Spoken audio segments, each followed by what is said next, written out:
하나님의 말씀입니다. 경청하십시오.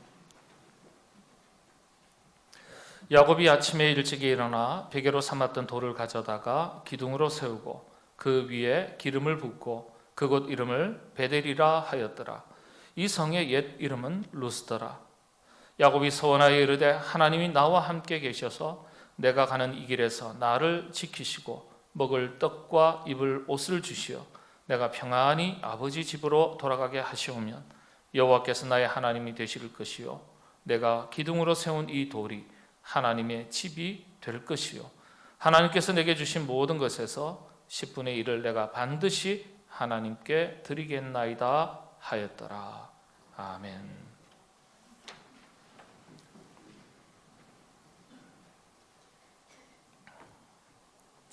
인간을 가리켜 추억의 존재라고 말합니다. 경구의 시인으로 유명한 로마 시인이 있습니다. 경구라는 것은 아주 짧지만 아주 임팩트 있게 날카롭게 사람들의 가슴에 와닿는 그런 표현들을 일컬어서 말할 때 경구라고 말합니다. 예를 들어서 어떤 것을 무엇을 의미하는지 한번 맞춰보시기 바랍니다. 1000년 전에도 그랬다. 지금도 그렇다. 1000만 년이 흘러도 그럴 것이다. 살아 계실 때 한다. 뭘 나타난 거죠? 뭘 설명하는 거죠? 1000년 전에도 그랬다. 지금도 그렇다. 1000만 년이 흘러도 그럴 것이다. 살아계실 때 한다. 한다는데요. 그렇죠. 효죠. 이런 게 경구예요. 경구. 이와 같은 수많은 경구를 남겼던 로마의 시인 마르키알리스라는 분은요, 지나간 삶을 추억하는 것은 그 삶을 다시 한번 사는 것과 같다. 이렇게 얘기했습니다. 지나간 삶을 추억하는 것은 그 삶을 다시 한번 사는 것과 같다. 아픈 추억이라면 떠올리기가 싫지만 좋은 추억, 아름다운 추억, 의미 있는 추억이라면 몇 번이고 아니라면 날마다 다시 떠올리고 삽니다. 1년 전으로 되돌아가 보겠습니다. 꼭 1년 전에 이 찬양을 들려드렸습니다. 1년 전 오늘 교회 사랑주일, 오늘을 기억하는 분 계십니까? 이 찬양 들으시면서 한번 추억해 보시기 바랍니다. 기억나시나요? 참 아름다운 찬양입니다. 가사 중에 이런 고백이 있습니다. 저는 연약한 인간이라 잘 잊어버립니다. 그러니 주님 잊지 않도록 저를 일깨워 주세요. 참 귀한 고백입니다. 현실에 뿌리박은 다윗의 영성이라는 책이 있습니다. 영성에 관한 한 이 시대 최고의 책이라고 알려져 있습니다. 저자인 유진 피터슨은요, 다윗의 영성을 설명하면서 성경은 다윗 왕을 통해서 인간의 위대함을 보여주려는 것이 아니라 인간이 얼마나 연약하고 보잘것없는 존재인지를 보여준다고 그렇게 말했습니다. 그러면서 유진 피터슨은 지극히 연약한 존재인 것을 깨닫는 것이 영성이라고 설명했습니다. 우리가 얼마나 연약한 존재인 것을 깨닫는 것이 영성이다. 노랫말처럼 그렇습니다. 우리는 참 연약한 존재입니다. 무엇이 더 소중한지, 무엇이 더 우선인지 잊어버리고 살 때가 참 많습니다. 이게 우리의 연약함 아니겠습니까? 노랫말 중에 이런 고백이 있습니다. 때때로 추억의 커튼을 거들 때 주님께서 나를 어디로부터 이끄셨고 내가 어디에 있었는지를 보여주세요. 아시죠? 저는 연약한 인간이라 잘 잊어버립니다. 추억의 커튼을 걷는다는 말이 무슨 의미겠습니까? 바쁘게 분주하게 정신없이 살아왔던 지나간 순간들을 돌아본다는 의미 아니겠습니까? 이루지 못했던 것, 잃어버렸던 것, 속상했던 일들을 돌아보는 것이 아니라 주님께서 나를 어디로부터 이끄셨고 인생의 길을 걷는 동안 순간순간 내가 어디에 있었는지를 보여달라고 그렇게 고백하는 것입니다. 길을 제대로 가고 있었는지, 있어야 할 그곳에 제대로 있었는지 알고 싶은 거예요. 저와 여러분, 우리는 다 각자 자기의 인생의 길을 걸어갑니다. 기억할 것은 예수 믿는 사람은 내가 원하는 길을 걸어가는 사람이 아니라 주님께서 가라 하신 길을 걷는 사람들입니다. 그래서 우리가 나그네로서 때로는 가던 길을 멈춰서서 지금까지 걸어온 길을 되돌아보면서 주님께서 가라 하신 길을 제대로 걸어왔는지 아니면 내가 원하는 길을 걸어온 것은 아닌지 살펴보는 것이 필요합니다.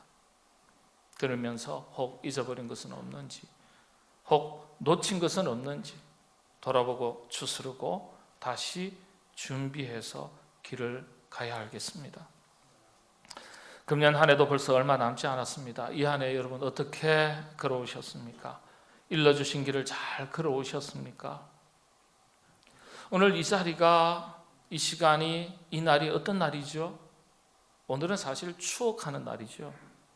지난 1년 전 하나님 앞에 헌신의 삶을 다짐했던 것을 다시 한번 돌아보는 날입니다. 그리고 새롭게 다짐하는 날입니다. 무엇을 새롭게 다짐하는 날입니까? 새로운 한 해 또다시 헌신의 삶을 살아가겠노라, 그렇게 다짐하는 날입니다. 1년 전 우리는 우리 자신의 신앙과 교회를 위해서 마음을 새롭게 하고 여러 가지 모양으로 헌신을 다짐했습니다. 이게 서원이죠. 다짐했었던 그 헌신들에 대한 약속이 잘 지켜져 왔는지 이 시간 돌아보시게 되기를 바랍니다. 그리고 오늘 이 시간, 오늘 이 자리가 바로 멈춰서서 걸어왔던 길들을 되돌아보고 또 걸어가야 할 새로운 한 해, 걸어가야 할 길들을 점검하고 또다시 새롭게 헌신을 다짐하는 시간이 되시기를 바랍니다. 코로나19로 인해서 전 세계를 비롯해서 우리 한국은 물론이고요, 한국 교회도 한 번도 경험하지 못한 큰 위기를 겪고 있습니다. 큰 충격을 받았습니다. 문제는 이 위기가 언제쯤 끝날는지 정확히 모른다는 점이에요. 교회 입장에서 안으로는 현장 예배에 어려움을 겪었고 모이지 못하는 것은 공동체의 약화로 이어졌습니다. 교회 학교는 충격이 더욱 컸습니다. 교회의 미래가 흔들리는 것입니다. 대외적으로는 사회적 영향력이 줄었습니다. 줄어든 정도가 아니라 오히려 비판과 개혁의 대상이라는 말까지 듣고 있습니다. 어떤 면에서는 참 억울한 점이 많습니다. 그럼에도 불구하고 돌아볼 점 역시 많이 있습니다. 그런데 세상의 날카로운 비판과 책망보다 더 심각한 것이 있습니다. 바로 교회가 그리고 그리스도인들이 안으로 힘을 잃어가고 있다는 점입니다. 바로 신앙의 개인주의화입니다. 세상의 개인주의 문화와 물길이 신앙에도 영향을 미쳤습니다. 그리스도인들이지만 철저하게 자기중심적 개인주의적 신앙의 색깔이 어느 때보다도 더욱더 강해진 시대라고 그렇게 말합니다. 공동체의 가치보다도 개인의 가치를 더 중요하게 여기는 것을 의미하는 것이죠. 교회에서 하나의 공동체를 이루고 살아간다고 그렇게 말들은 하지만은 신앙의 공동체성보다는 개인의 자기 만족과 자기 행복을 위한 개인주의적 신앙이 더욱더 뚜렷해진 시대가 되었다고 말합니다. 말세 때 사람들의 특징이 무엇인지 성경이 여러분 어떻게 증언하고 있습니까? 너무나 익숙한 말씀이지만 다시 봉독해 드립니다. 디모데후서 3장 1절에서 5절의 말씀입니다. 너는 이것을 알라. 말세에 고통하는 때가 이르러 사람들이 자기를 사랑하며 돈을 사랑하며 자랑하며 교만하며 비방하며 부모를 거역하며 감사하지 아니하며 거룩하지 아니하며 무정하며 원통함을 풀지 아니하며 모함하며 절제하지 못하며 사나우며 선한 것을 좋아하지 아니하며 배신하며 조급하며 자만하며 쾌락을 사랑하기를 하나님 사랑하는 것보다 더하며 경건의 모양은 있으나 경건의 능력은 부인하니 이 같은 자들에게서 내가 돌아서라. 신앙이 절대적인 기준이 되지 못하는 시대입니다. 마치 선택할 수도 있고 버릴 수도 있는, 뗐다 붙였다 할 수 있는 액세서리처럼, 어쩌면 취미생활과 같이 혹시라도 그렇게 변해버린 신앙의 모습들이 없을까요? 말세에 고통하는 때가 이르러 그랬죠? 말세에 고통하는 때가 이를 때 가장 먼저 나타나는 현상을 성경이 뭐라고 설명합니까? 사람들이 자기를 사랑하는 것이라고 설명하고 있습니다. 이게 무엇을 말하는 걸까요? 이기주의, 개인주의, 철저한 자기 애적 사고방식, 자기 중심적 가치관, 이걸 의미하죠. 과연 그리스도인들에게는 해당이 없는 말씀일까요? 오늘 우리 시대 최고의 신학자로 알려진 몰트만은요, 우리 시대 그리스도인들의 자화상을 설명할 때 이 말씀을 기초로 4가지의 특징을 이야기했습니다. 첫째는 개인주의화된 신앙, 둘째는 익명화된 그리스도인, 셋째는 무능화된 경건성, 넷째는 열정 없는 헌신. 이 4가지입니다. 여러분, 개인주의라는 게 무슨 의미입니까? 자기중심, 자기 애적 가치관, 심리적 특징, 이걸 말하죠. 하나님 말씀 중심이 아니라 인간 중심, 사람 중심, 자기 만족과 유익 중심이 가장 우선하는 것을 말합니다. 익명화된 그리스도인, 무슨 뜻일까요? 서로서로 모른다는 거예요. 서로서로 몰라요. 교제가 사라지고 공동체성이 약화된 걸 의미하는 거예요. 선한 일에 마음과 뜻을 모으고 힘을 모으는 것이 약화된 것을 말합니다. 셋째, 경건의 상실, 무능화된 경건성이라고 그랬어요. 무슨 의미겠습니까? 교회 공동체를 이야기하기 이전에 먼저 개인으로서 구별되고 그리스도인다운 삶을 살지 못하는 것을 지적하는 말이죠. 여러분, 경건이 사라지면 그리스도인들은, 교회는 영향력을 잃게 됩니다. 넷째는 열정 없는 헌신이라고 했습니다. 이 몰트만 교수는요, 첫 번째부터 세 번째까지의 결과로서 마지막에 나타나는 현상을 열정 없는 헌신이다 그랬습니다. 드디어 헌신이 사라지는 것입니다. 내 안에서 헌신이 사라지고 교회 공동체 안에서 헌신이 사라지는 거예요. 결과로서.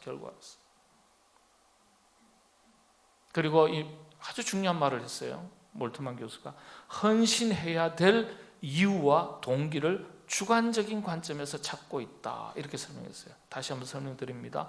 헌신해야 될 이유와 동기를 주관적인 관점에서 찾고 있다. 가라 하면 가는 게 안 되는 거예요. 서라 하면 서는 게 안 되는 거예요. 가야 할 이유와 동기를 설명하라는 거예요. 서야 할 이유와 동기를 나한테 달라는 거예요. 그래야 내가 가고 그래야 내가 서겠다는 거예요. 그게 참 어렵죠. 전쟁 중에 상관에게 내가 총을 쏴야 할 이유와 동기를 설명해 주세요. 그럼 내가 총을 쏘겠습니다. 전쟁을 해야 될 동기와 이유를 설명해 주세요. 그럼 내가 전쟁터에 나가겠습니다. 여러분, 군인이 가라면 가고 서라면 서야 돼요. 명령에 죽고 명령에 사는 게 군인이에요. 싸워야 될 이유와 동기를 나에게 설명하라. 그런 군인이 어떻게 나라와 민족을 지킬 수 있겠어요? 그렇지 않습니까? 이게 참 어려워요. 교회도. 몰트만이 교회의 형상에 대해서 쭉 설명하면서 대사회적인 기능과 역할에 대한 지적이 빠져 있습니다. 언급하지 않았어요. 이유를 뭐라고 이야기했냐면 본질적인 것을 회복하면 자연스럽게 대사회적인 교회의 참 기능이 회복되기 때문에 굳이 그걸 설명할 필요가 없다 그랬어요.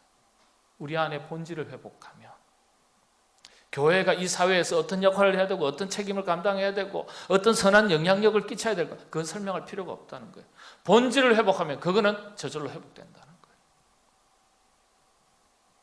교회 문제의 답은 사회 환경에 있는 것이 아니라 본질의 문제에 있는 거예요. 본질의 문제. 우리 신앙의 내적인 영적인 것에 답이 있다는 거예요. 우리는 지금 이런 시대를 살아가고 있습니다. 이런 시대에 우리 교회 공동체가 달라지려면, 흔들리는 교회를 든든하게 지키고 세워나가려면 어떻게 해야 될까요? 우리 자신이 성령이 거하시는 거룩한 전이라고 주님께서 말씀하셨어요. 그러니까 우리 자신이 교회입니다. 우리 자신이 성령이 거하시는 거룩한 전. 다시 말씀을 드리면 교회가 달라지려면, 변화하려면 작은 교회인 성전인 우리 자신이 먼저 달라져야 된다는 거예요. 그래야 공동체로서의 교회가 달라진다는 거예요. 그래야 교회가 바뀌는 거예요. 우리의 어떤 점이 달라져야 될까요? 우리는 내가 달라지지 않고 뭐라 그러죠? 저 사람, 그 사람, 이 사람. 내 탓은 하지 않고 남 탓하기에 급급합니다. 내가 바뀌어야, 작은 교회, 거룩한 성전인 내가 바뀌어야 교회가 바뀌기 시작하는 거예요. 내가 달라지지 않으니까 어떻게 교회가 달라집니까? 어떤 점이 달라져야 될까요? 말씀드린 대로 헌신이 교회를 바꿉니다. 헌신이 사라지면 그리스도인은, 교회는 힘을 잃습니다. 오늘 본문은 야곱의 돌 얘기입니다. 돌 얘기. 성경에는 여러분 돌 얘기가 참 많죠. 그런데 성경에서 돌이 가지는 의미들이 다 있습니다. 메타포가 있죠. 5가지로 설명합니다. 돌은요, 언제나 하나님의 은혜를 상징합니다. 돌은 약속을 상징합니다. 계약을 상징합니다. 돌은 만남을 의미합니다. 하나님의 임재를 나타냅니다. 또 돌은요, 예배, 제사를 의미합니다. 구약에서 돌단을 쌓는다는 것은 하나님 앞에 제사를 드리는 것, 예배를 드리는 것을 의미합니다. 그리고 마지막으로 돌은 뭘 의미할까요? 교회를 의미합니다. 이 가운데 오늘 본문에 기록된 야곱이 쌓았던 돌단, 어떤 의미일까요? 이 5가지 의미가 다 포함되어 있지만 이 중에 유독 2가지가 더욱더 강조되고 있습니다. 첫째는 헌신을 의미하고요, 둘째는 교회를 의미합니다. 조금 더 살펴보겠습니다. 18절 말씀인데요, 야곱이 아침에 일찍이 일어나 베개로 삼았던 돌을 가져다가 뭘 세웠다고요? 기둥을 세우고 그 위에 기름을 부었다. 이 돌이 아주 특별합니다. 베개로 사용했던 이 작은 돌, 자신의 유익을 위해서 사용했던 작은 돌입니다. 잠을 자기 위해서 사용했던 이 작은 돌을 가지고 하나님께 예배 드리는 돌단을 쌓는 데 사용합니다. 돌단을 쌓는 기둥으로 사용하자면 그에 걸맞는 좀 더 다듬어지고 모양이 있는 돌이 체격 아니겠습니까? 그런 돌 취해서 돌단을 쌓아야 되죠. 기둥으로 삼을 수가 없는 돌이죠. 베고서 잠을 자는데 사용했던 베갯돌이 크면 얼마나 크겠어요? 베개 큰 거 사용하시는 분 각자 베개 사이즈 생각해 보십시오. 800에 늘 하시고 주무신 분은 8 사이즈밖에 더 되겠어요? 성경은 베갯돌을 사용했다 기록하고 있습니다. 이게 무슨 의미일까요? 위대한 교부 성 어거스틴은 이 돌에 대해서 해석하기를 야곱 자신의 마음을 돌에서 하나님께로 옮기는 영적 변화의 모습이다 이렇게 설명했습니다. 그런데 이 작은 돌을 이제는 여러분 이 작은 돌이요 어떤 돌입니까? 자신의 유익과 만족을 위해서 사용했던 돌이에요. 그렇죠? 그런데 이 돌을 이제는 하나님의 영광을 위한 성전의 돌로 돌단을 쌓는 것으로 사용합니다. 이 돌이 가지는 의미가 뭘까요? 육신의 유익과 만족을 위해서 자신이 가지고 있었던 사용했던 돌을 말합니다. 누구에게는 시간이 될 수 있고 누구에게는 재능이 될 수도 있겠고 누구는 물질이 될 수도 있겠고요.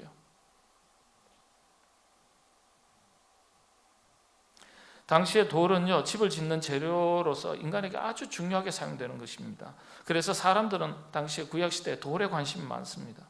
다시 말씀을 드리면 지금까지 세상에 마음을 두고 살았는데 나의 육신의 만족과 행복을 위해서 그런 돌에 관심을 두고 살았는데 그 돌을 하나님의 영광을 위해서 돌려놓는 거예요. 이제는 하나님께 마음을 두고 살아가겠노라고 결단하는 모습이라고 교회 전통 지금까지 그렇게 해석하고 받아들입니다.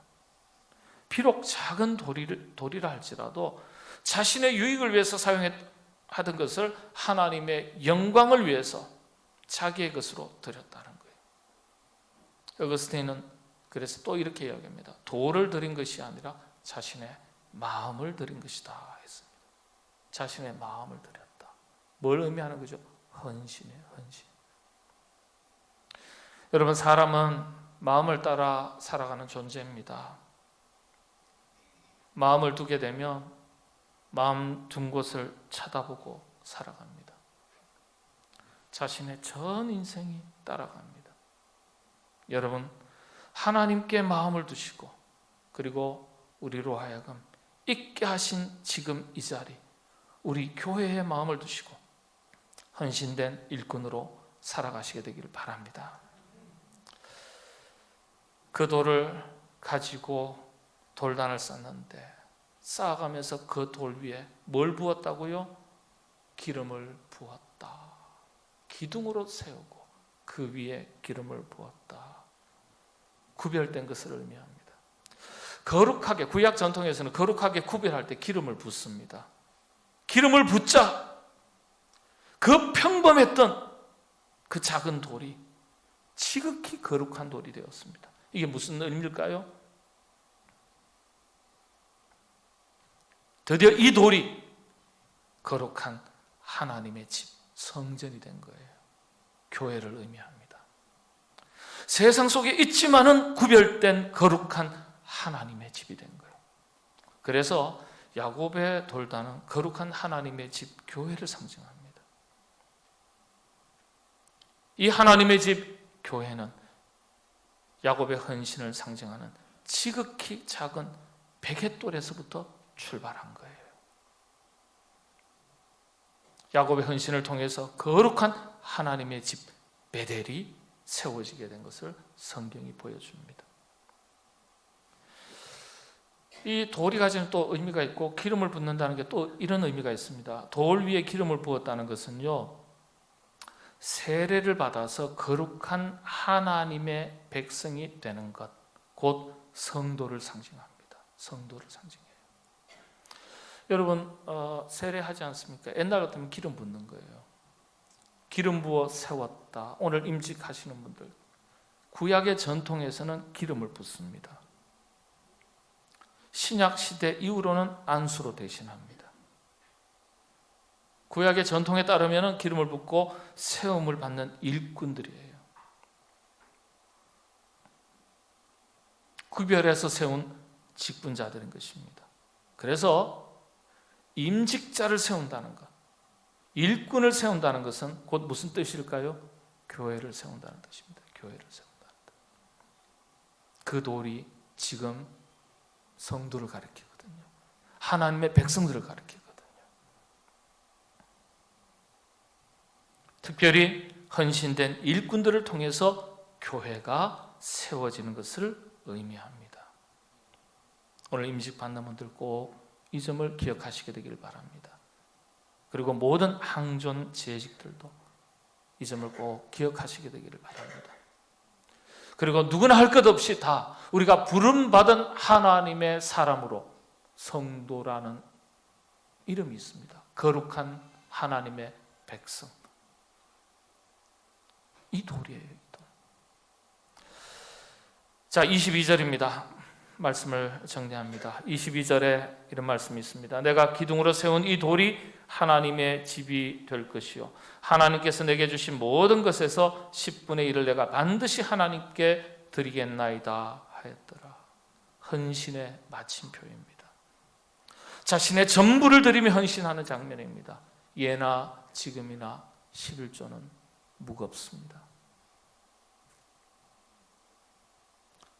10분의 1을 드린 것이 아니라 마음을 드린 것이고 나의 전부를 드린 것입니다. 헌신에 대한 믿음의 결단과 신앙 고백이 드디어 구체적인 행동으로 나타나는 것을 보여준다. 성경학자들은 그렇게 해석합니다. 믿음의 결단을 행동으로 옮긴 마침표입니다.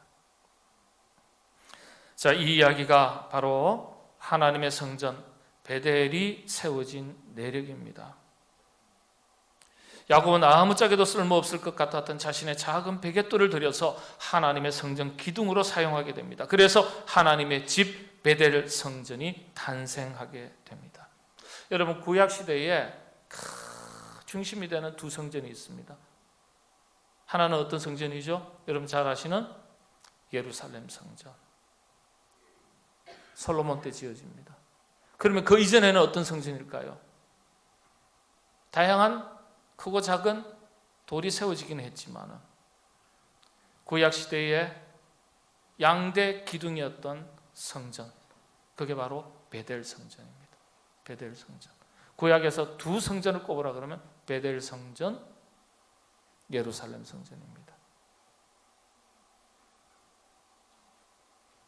예루살렘 성전이 세워지기 전까지 이스라엘 민족의 신앙생활, 신앙의 터전, 중심이 되는 성전, 예배 처소였습니다. 저는 이런 야곱의 베갯돌 신앙을 본받아서 우리 교회도 자신의 베갯돌을 들여서 믿음의 돌단을 저와 여러분 우리 모두가 잘 쌓아 가시게 되기를 바랍니다. 모든 성도님들이 헌신해서 하나님의 집을 아름답게 완성해 나갈 수 있었으면 참 좋겠습니다. 여러분들이 주님의 몸된 교회를 세워나가는 일에 작은 베갯돌 하나라도 쌓아가시는 여러분 되시기를 바랍니다.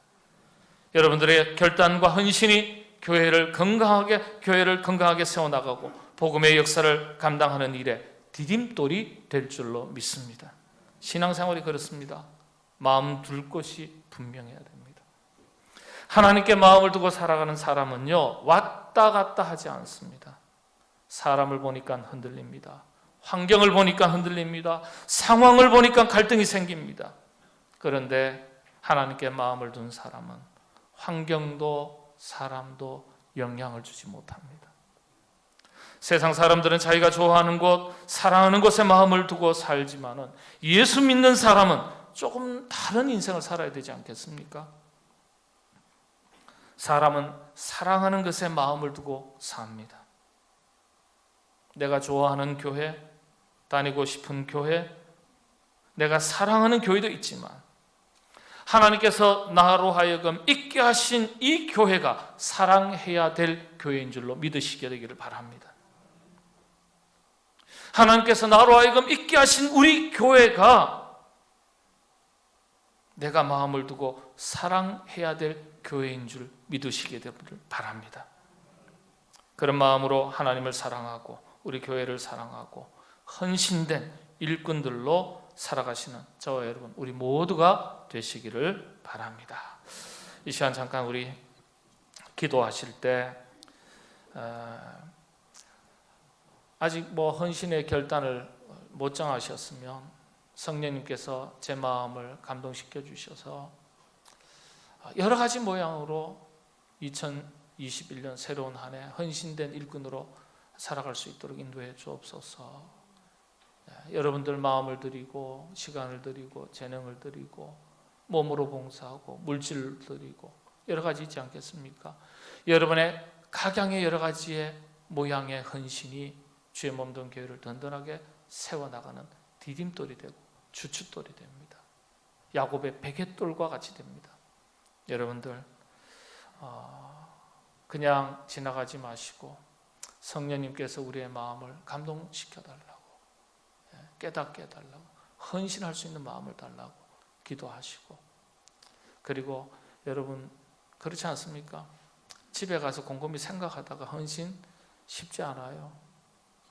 왔을 때, 있을 때, 들으셨을 때 작정하셔야 돼요. 나는 내년도 어느 부서에 가서 이렇게 봉사하겠습니다. 나는 이렇게 봉사 한번 해보겠습니다. 나는 이렇게 선교를 섬겨보겠습니다. 우리 교회에 헌당을 하지 못했는데 헌당하는 일에 한 장의 베갯돌, 벽돌이 되겠습니다. 여러분 그렇게 결단해 주시기를 바랍니다. 하나님,